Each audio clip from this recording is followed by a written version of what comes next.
নমস্কার বন্ধুরা, দিনভর আমরা নানা কাজ করি, পড়াশোনা করি, ফোন ব্যবহার করি, যার কারণে হাজারো তথ্য মস্তিষ্কে জমা হয়। পাশাপাশি এই কাজের ভিড়ে মস্তিষ্কে তৈরি হয় অনেক বর্জ্য আর টক্সিন। কিন্তু এগুলো পরিষ্কার হয় কিভাবে? চলুন জেনে নিই আজকে ভিডিওতে।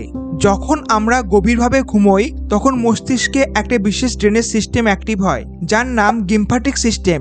দিনে এই ড্রেনেজ সিস্টেম সেইভাবে কাজ করে না, কিন্তু গভীর ঘুমের সময় এটা সবচেয়ে বেশি সক্রিয় হয়।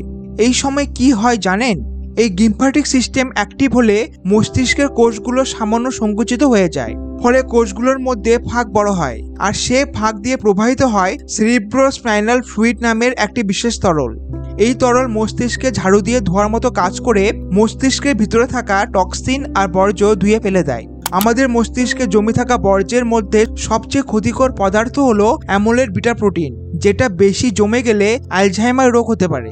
তবে রাতে ঘুম ঠিকমতো হলে তো সেরিব্রোস্পাইনাল ফ্লুইড এগুলো পরিষ্কার করে দেয়, আর তাই সকালে উঠে আমাদের অনেক ফ্রেশ আর হালকা ফিল হয়। এখানেই শেষ নয়, ঘুমের সময় ব্রেন তার ক্ষতিগ্রস্ত কোষগুলোকে মেরামত করে, নতুন কোষ তৈরি করে, দিনভর শেখা তথ্যগুলো দীর্ঘমেয়াদী মেমোরিতে জমা করে রাখে। এখন প্রশ্ন হলো, প্রতিদিন কতক্ষণ গভীর ঘুম প্রয়োজন, আর কিভাবে বুঝবেন আপনার গভীর ঘুম হচ্ছে নাকি সাধারণ ঘুম হচ্ছে? সাধারণভাবে একজন প্রাপ্তবয়স্ক মানুষের দিনে 7 থেকে 8 ঘন্টা ঘুম প্রয়োজন। এর মধ্যে অন্তত 1.5 থেকে 2 ঘন্টা গভীর ঘুম খুব জরুরি। সাধারণ বা হালকা ঘুমে আমরা সহজে শব্দে বা আলোতে জেগে যাই, আর গভীর ঘুমে শরীর পুরো আরাম পায়।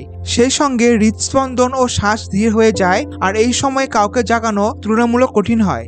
যদি আপনার সকালে ঘুম ভেঙে মনে হয় আপনার শরীর ফ্রেশ আর মাথা হালকা লাগছে, তাহলে সেটা ইঙ্গিত দেয় আপনার রাতে পর্যাপ্ত গভীর ঘুম হয়েছে। কিন্তু যদি আপনি নিয়মিত পর্যাপ্ত গভীর ঘুম না পান, তাহলে ব্রেনের এই ক্লিনিং প্রসেস বন্ধ হয়ে যায়।